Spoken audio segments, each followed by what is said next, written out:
Imagine a world-famous aviator vanishing mid-flight, leaving behind nothing but questions and fragments of evidence scattered across decades. Why, after nearly 90 years, does the mystery of Amelia Earhart's disappearance remain unsolved? Today, we're diving deep beneath the waves to uncover why the truth still slips through our fingers. And what really lies beneath the surface. Amelia Earhart was more than just a pilot. She was a global icon of courage, ambition, and adventure. But on July 2, 1937, during her attempt to circumnavigate the globe, she disappeared somewhere over the Pacific Ocean, sparking one of the greatest mysteries in aviation history. Despite advanced technology, countless expeditions, and even modern sonar scans, the answers remain elusive. Why does this mystery refuse to die, and what secrets still hide beneath the waves? The morning of July 2, 1937, was supposed to be just another step in Amelia Earhart's daring journey to become the first woman to fly around the world along the equator. She had already crossed continents, oceans, and jungles, inspiring millions with every mile. But as the sun rose over Papua New Guinea, nobody knew this leg of the flight from tiny Howland Island would become one of the greatest mysteries of the 20th century. Imagine Amelia, dressed in her signature leather jacket and aviator cap, climbing into her twin-engine Lockheed Electra alongside her navigator, Fred Noonan. The plane gleamed in the sunlight, ready for takeoff, carrying with it dreams, determination, and enough fuel for the 2,500-mile journey across the Pacific. The runway was lined with people cheering her on, unaware they were watching history unfold in real time. The plan was ambitious but simple on paper: fly eastward, guided by radio signals, until they reached the speck of land called Howland Island, just 2 miles long and barely visible even in the clearest weather. The U.S. Coast Guard ship Itasca was stationed near Howland, equipped with powerful radios to communicate with Amelia and guide her in. Everything seemed in place. But the Pacific Ocean is a treacherous expanse. Hours into the flight, the Itasca crew waited anxiously, trying to pick up her signals. Crackling voices came through, Earhart's voice, sometimes strong, sometimes faint, as if the sky itself was swallowing her words. She reported being low on fuel. She couldn't see the island. The signals grew desperate. "We must be on you, but cannot see you," she said, her voice tinged with anxiety. Those were among the last words the world ever heard from Amelia Earhart. The Itasca crew scrambled, scanning the skies, blowing smoke signals, hoping she might spot them from above. Radio operators tried to respond, but Amelia never seemed to hear them. Something was wrong. Either her radio receiver wasn't working, or atmospheric conditions were blocking the messages. At 8:43 a.m., she made one final transmission. Then nothing. Silence fell over the vast Pacific, the kind of silence that lingers heavy with uncertainty. Back on land, news spread rapidly.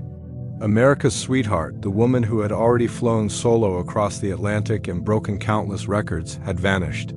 President Franklin D. Roosevelt immediately authorized a massive search effort. The Navy launched ships, planes, and submarines, scouring thousands of square miles of ocean. For 16 days, they searched tirelessly, hoping for a sign: an oil slick, floating debris, anything. But the Pacific gave nothing back. It was as though Amelia Earhart and Fred Noonan had been swallowed whole by the waves. Some searchers believed the plane had simply run out of fuel and crashed into the sea near Howland Island, sinking into the ocean's depths. Others wondered if she had missed the island entirely, flying on until fuel exhaustion forced her to ditch somewhere far away. And yet, even then, hope refused to die. Reports began to trickle in from islands across the Pacific, sightings of a strange plane, whispers of castaways, even rumors of radio distress calls picked up by amateur operators thousands of miles away. People claimed to hear a woman's voice pleading for help, saying she was stranded on a reef or small island. Could it have been Amelia? The Navy chased down every lead, but each one ended in frustration. As days turned into weeks, the reality began to sink in. Without wreckage, without survivors, the mystery deepened. Families clung to hope, newspapers published theories, and the public's fascination with Amelia only grew. After all, this was not just any pilot, this was Amelia Earhart, the woman who defied expectations at every turn. Surely someone like her couldn't just vanish without a trace. But the ocean kept its secrets well. The official investigation closed with no definitive answers, leaving the world with fragments of radio logs, vague eyewitness reports, and the haunting memory of Amelia's final words echoing across the decades. To this day, those last hours of the flight remain one of history's most puzzling enigmas. A story suspended between fact and speculation. A tale that begins with soaring ambition and ends somewhere beneath the waves.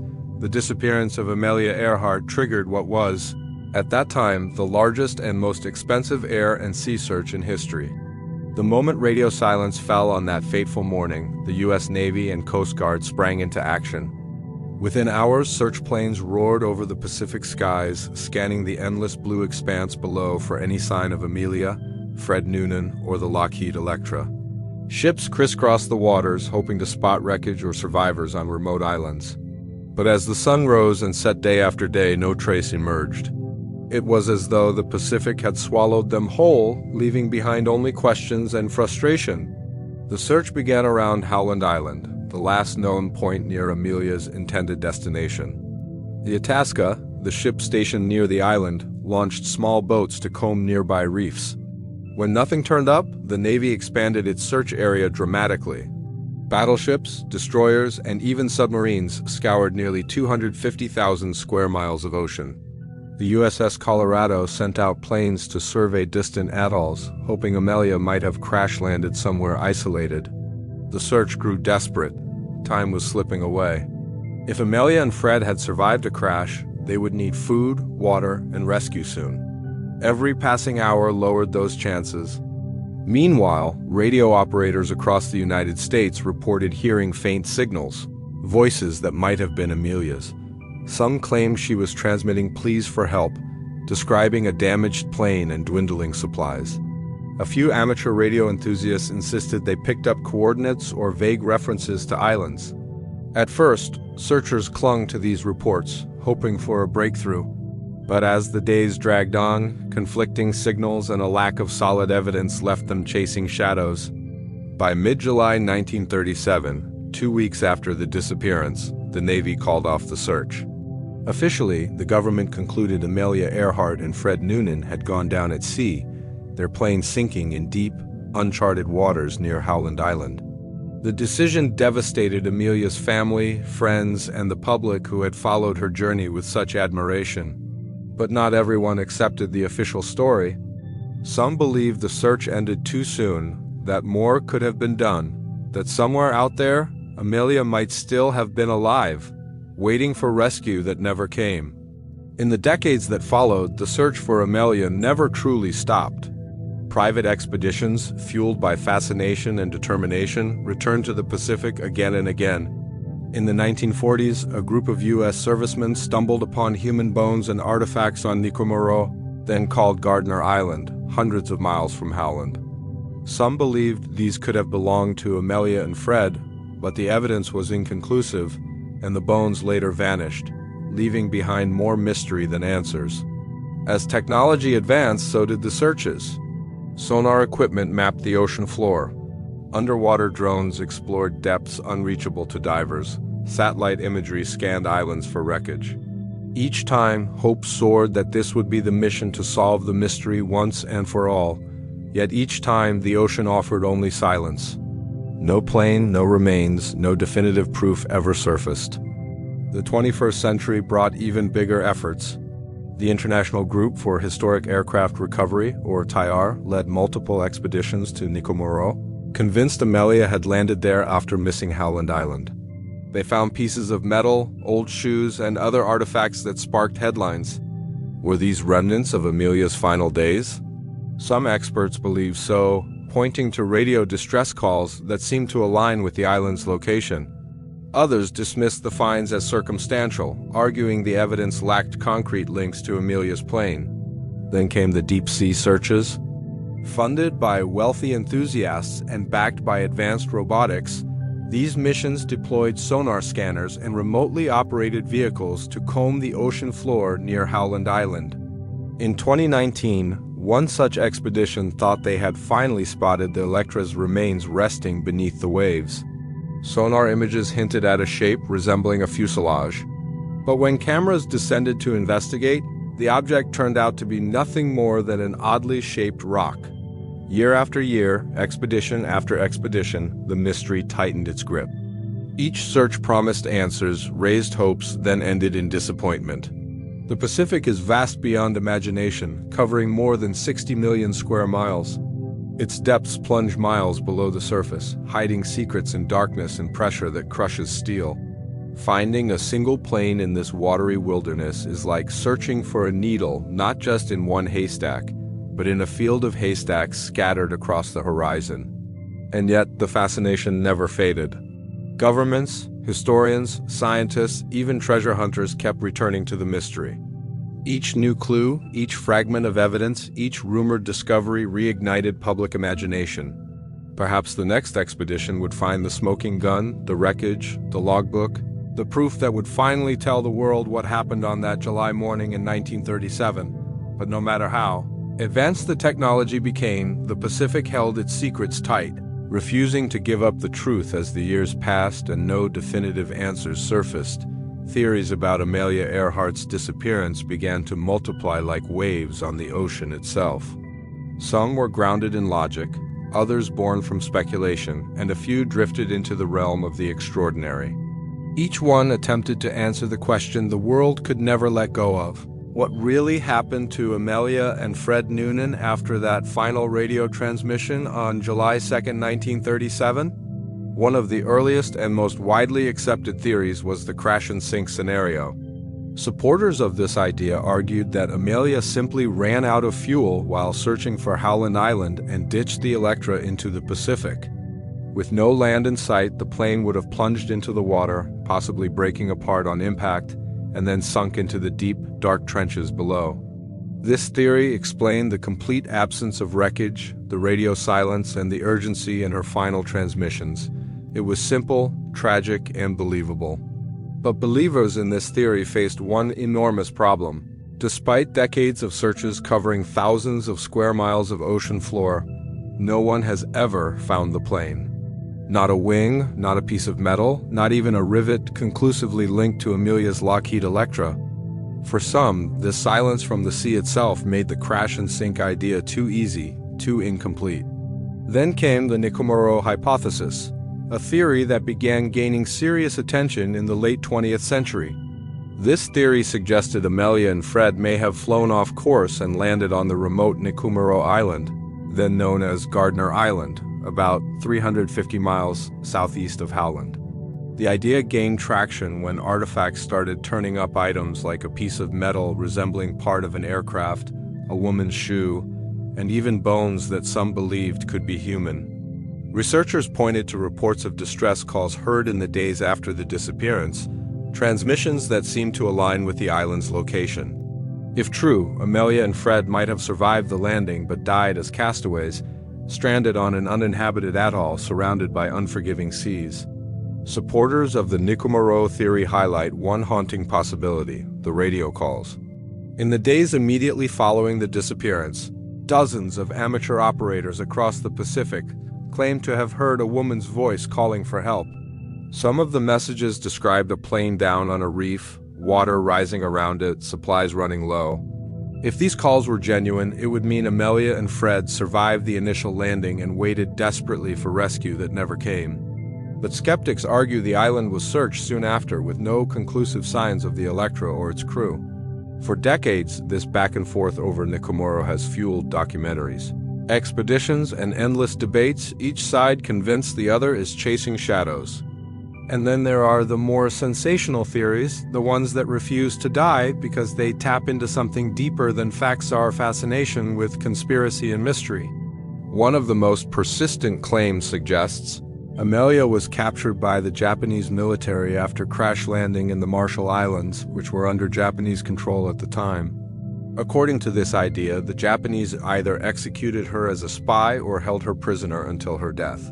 Some locals in the Marshall Islands even told stories of seeing a white woman pilot in Japanese custody during the late 1930s.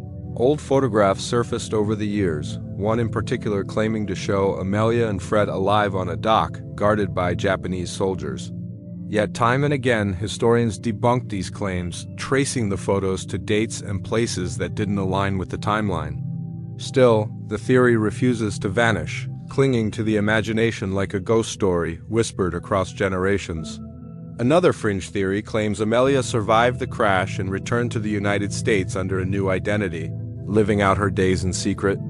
A woman named Irene Bolam became the center of this idea when researchers in the 1970s claimed she bore an uncanny resemblance to Amelia. Bolam denied it fiercely, even suing those who published the story, but believers insisted the government helped Amelia disappear to avoid embarrassment over a failed mission. It sounds far-fetched, even absurd, yet it continues to resurface in books, interviews, and late-night history shows. Each theory carries its own weight, its own evidence, its own set of believers and critics. Some point to fragments of metal, radio logs, and eyewitness reports as proof. Others argue that after decades of searching, no theory holds water unless it can produce the one thing that has eluded everyone for nearly 90 years, the wreckage itself. The ocean, the islands, the archives, all of them seem to whisper clues but never shout the truth aloud. And as long as these theories swirl, the mystery deepens, keeping Amelia Earhart's story suspended between history and legend, between evidence and imagination, between what we think we know and what might still be waiting to be discovered beneath the waves. For decades, the world has chased the faintest traces of evidence, hoping for that one undeniable clue that could solve the mystery of Amelia Earhart once and for all. It's as though each generation of searchers believes they will be the one to finally crack the case to pull back the curtain of time and show the world what really happened on that fateful July morning in 1937. And over the years, tantalizing fragments have indeed surfaced, scattered across the Pacific like breadcrumbs leading nowhere and everywhere at the same time. One of the earliest and most controversial pieces of evidence emerged on a remote, uninhabited stretch of land called Nikumaroro Island, a lonely atoll surrounded by the endless blue waters of the Pacific. In 1940, a British colonial officer exploring the island stumbled upon a partial skeleton, a woman's shoe, a sextant box, and other scattered artifacts. At the time, few paid attention beyond the immediate assumption that perhaps these were simply remains of some forgotten castaway. The bones were measured, described in reports, and then mysteriously disappeared, leaving only documents behind. Decades later, those records would be re-examined, and some researchers claimed the bone measurements matched Amelia's physique. Others disagreed, pointing to inconsistencies and lack of hard proof. The debate over those bones continues even now, the arguments rising and falling like the tides themselves. Then there were the metal fragments. Over multiple expeditions, researchers found pieces of aluminum on Nikumaroro, one in particular shaped like a patch once used on Amelia S. Lockheed Electra after it was damaged in Miami before the world flight continued. The theory suggested that after landing on the island's reef, Amelia and Fred may have stripped materials from the plane for survival, the remnants left to be scattered by storms over the decades. Photographic analysis, rivet patterns, and material composition were all brought into the discussion, each report hailed as the breakthrough clue, until skeptics countered with alternative explanations. Could these scraps have come from World War II aircraft instead, from passing ships, from random debris washed ashore over years of Pacific storms? Each possibility chipped away at the certainty believers wanted so badly to claim. Radio signals added yet another layer of intrigue. In the days immediately following the disappearance, amateur radio operators across the Pacific and even as far as the United States reported faint distress calls. Some described hearing a woman's voice pleading for help, giving cryptic clues about location and dwindling resources.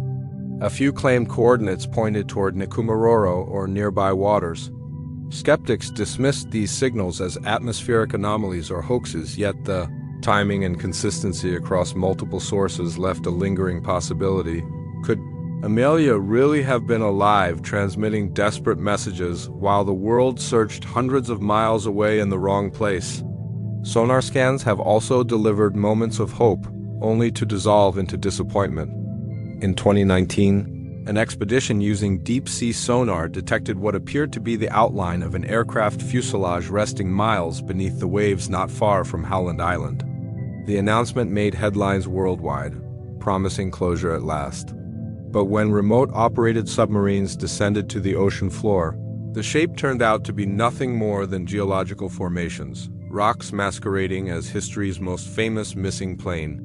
Each false alarm seemed to push the mystery further into legend, as though the ocean itself was determined to guard its secret. And then there was the photograph. In 2017, a documentary team uncovered what they believed was a game-changing image buried in the National Archives. A black and white photograph taken in the Marshall Islands that appeared to show a woman resembling Amelia and a man who could be Fred Noonan standing near a dock under Japanese control. The theory suggested they had survived the crash, been captured by Japanese forces, and taken prisoner. For a brief moment, the world held its breath. Could this be the smoking gun historians had searched for? Within days, researchers traced the photo's origin to a Japanese travel book published 2 years before Amelia disappeared, proving it couldn't possibly show her. Another lead collapsed beneath the weight of its own hope. Every piece of evidence seems to carry this same haunting pattern: discovery, excitement, analysis, debate, and then the inevitable crash of uncertainty. Bones vanish, artifacts spark wars of words between experts. Sonar images dissolve into rocks. Photographs crumble under scrutiny. It is as if the clues themselves conspire to keep the mystery alive, offering just enough possibility to fuel another expedition. Another headline, another round of questions with no final answers, yet the searchers keep coming. Each scrap of metal, each faded logbook, each whispered radio call keeps the dream alive that somewhere out there the ocean or the island still hold the truth about Amelia Earhart, waiting for the right moment, the right eyes, the right technology to finally uncover what the world has sought for nearly a century. The mystery of Amelia Earhart has gripped the world for nearly 9 decades. And yet, despite all the technology, all the expeditions, all the research, the truth continues to slip through our fingers like sand on a windy shore. It makes you wonder, why does the answer remain hidden after all these years? Why, with satellites orbiting the Earth, with sonar mapping the deepest trenches of the ocean, with teams of historians and scientists dedicating entire careers to this search, do we still have more questions than answers? The reasons stretch far beyond the simple idea of a lost plane. This story is tangled in layers of geography, technology, politics, and perhaps even human nature itself. Start with the Pacific Ocean, the largest and most remote body of water on the planet. The place where Amelia disappeared is no ordinary stretch of sea. It is a region where tiny islands dot thousands of miles, of open water where storms rise out of nowhere, where vast underwater mountains and trenches make exploration a nightmare. Howland Island, her intended destination, is barely 2 miles long and less than a half-mile wide, a speck in a blue infinity. Missing it by even a few miles could send a plane off into emptiness with no hope of return.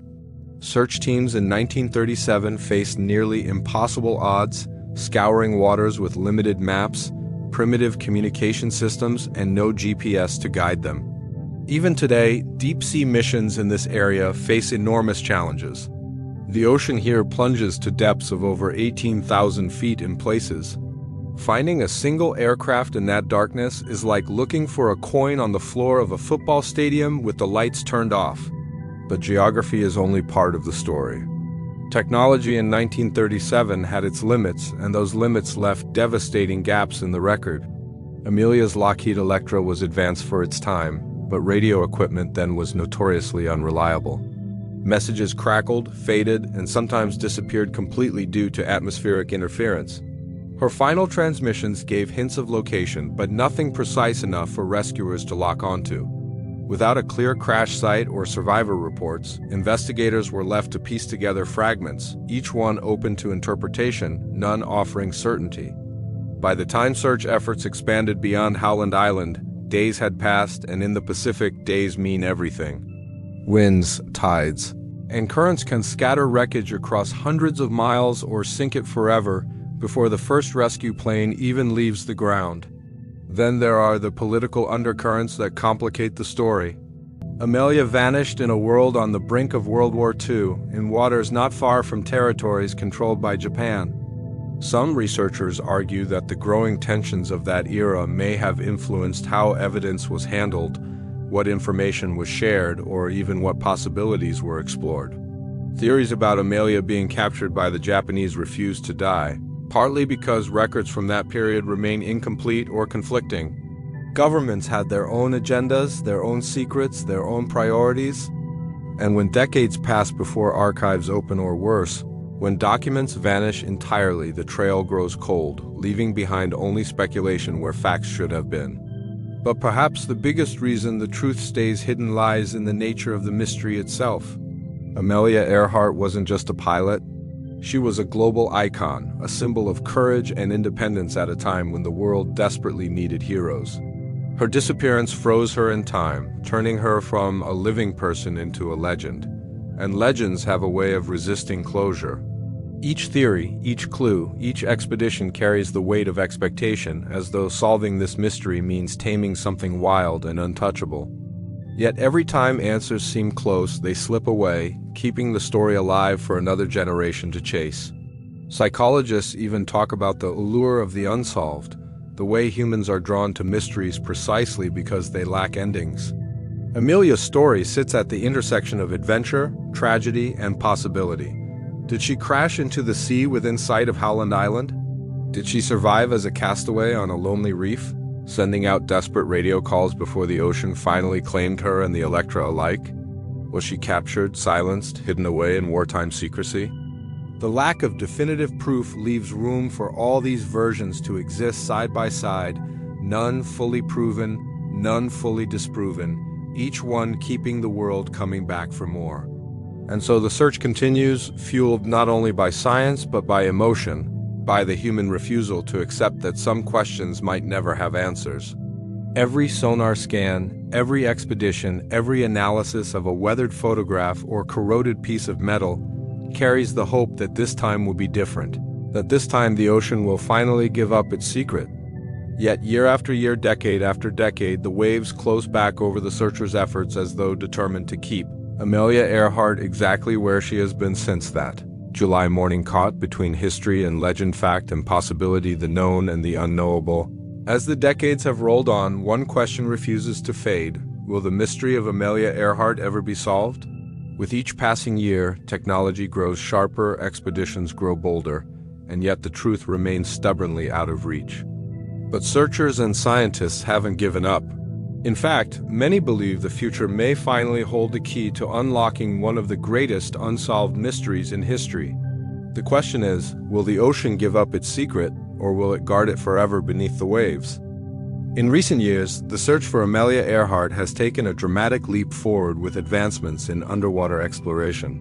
Where 1937 rescuers relied on human eyes scanning the horizon from ships and planes, modern searchers have fleets of remotely operated vehicles, high-resolution sonar imaging, and even autonomous underwater drones that can map the seafloor in astonishing detail. These machines can dive miles beneath the surface into the crushing darkness of the Pacific, capturing images of places no human being could survive. Supporters of the crash and sink theory argue that it's only a matter of time before one of these missions stumbles across the twisted metal remains of Amelia's Lockheed Electra resting silently on the ocean floor. Some expeditions are already pushing technology to its limits. Teams have used advanced sonar scanners capable of detecting anomalies on the seabed that might be consistent with aircraft wreckage. Satellite imaging has been employed to scan remote islands and reefs for anything that could be linked to Amelia or Fred Noonan.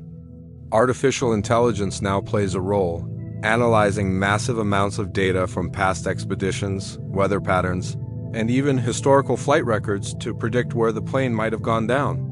Searchers believe that combining human determination with machine precision might finally crack the case. One of the most ambitious efforts came from ocean explorer Robert Ballard, the man who discovered the Titanic. In 2019, he led an expedition to Nikomoro Island, scouring both the land and surrounding waters with state-of-the-art equipment. If anyone could find Amelia's plane, many thought it would be Ballard. His team mapped the seabed in incredible detail, examined potential landing sites, and followed every promising lead. Yet, like so many before him, Ballard returned empty-handed, proving that even with the best technology and experience in the world, the Pacific does not give up its secrets easily. But that doesn't mean the search is slowing down, far from it. New missions are already being planned, using AI-driven analysis to narrow down search areas more effectively than ever before. Some researchers are exploring the possibility of using deep learning algorithms trained on sonar images to automatically detect aircraft debris patterns. Others are calling for magnetometer surveys, which could identify traces of metal beneath layers of sand and sediment. It feels like every year, the mystery edges closer to the kind of technology that might finally outsmart the ocean's silence. And then there are the private organizations and independent researchers who refuse to let the trail grow cold. Groups like the International Group for Historic Aircraft Recovery, better known as TAR, continue to investigate the Nikomuro hypothesis, returning to the island repeatedly with better tools and more refined search methods. They point to bones, fragments of aluminum, and even old radio distress call logs as evidence Amelia may have survived as a castaway.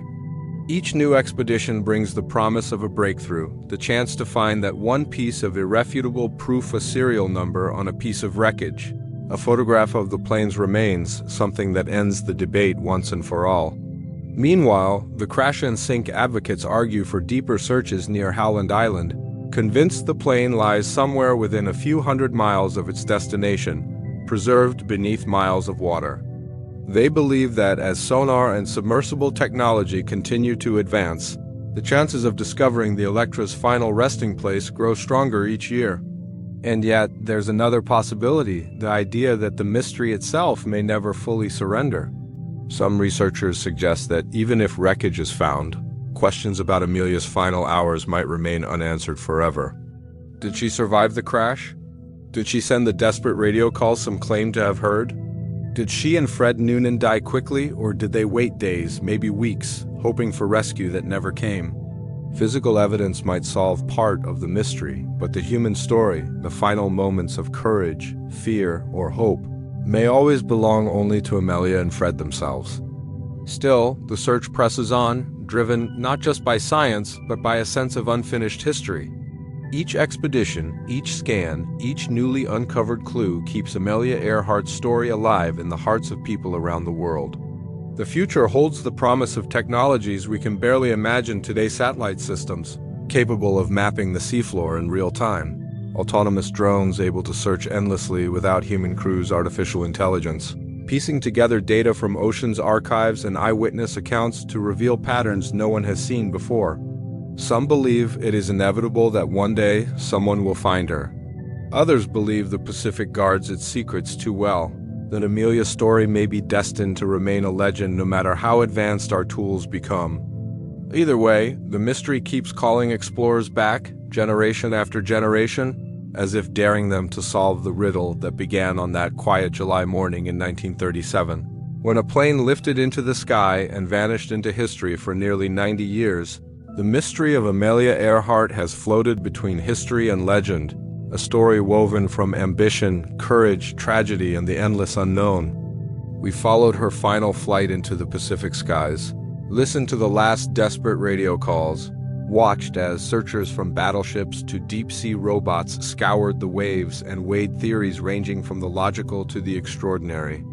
We've examined bones on lonely islands, fragments of metal buried in coral reefs, sonar scans of the ocean floor, and photographs pulled from forgotten archives.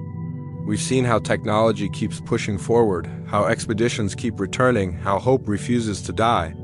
And yet, the truth remains elusive, locked somewhere between the crushing depths of the Pacific and the fading echoes of history. Perhaps the ocean itself guards her secret, perhaps time has buried it too deep to ever recover.